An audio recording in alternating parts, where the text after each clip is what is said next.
भारत आसवे आउ 12टी चिता आसंता शनिवार दक्षिण आफ्रिकार एही चिता को सबू भारत अणाजिब। मध्य प्रदेशर करू नेशनल पार्क रे चिता माननकु रखाजिब। पूर्वरु सेठारे 8टी चिता माननकु रखा जाइथिला।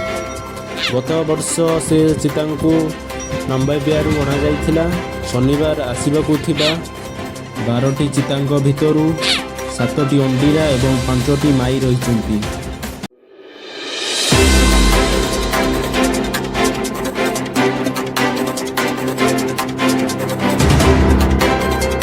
शुक्रवार राति एसबू को चितांकु नहीं भारतीय वायुसेनार स्वतंत्र विमान दक्षिण आफ्रिकार बाहर।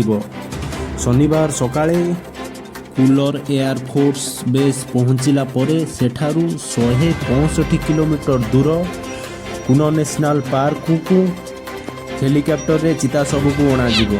सेठारे किछि दिन क्वारंटाइन रे रखाजिब।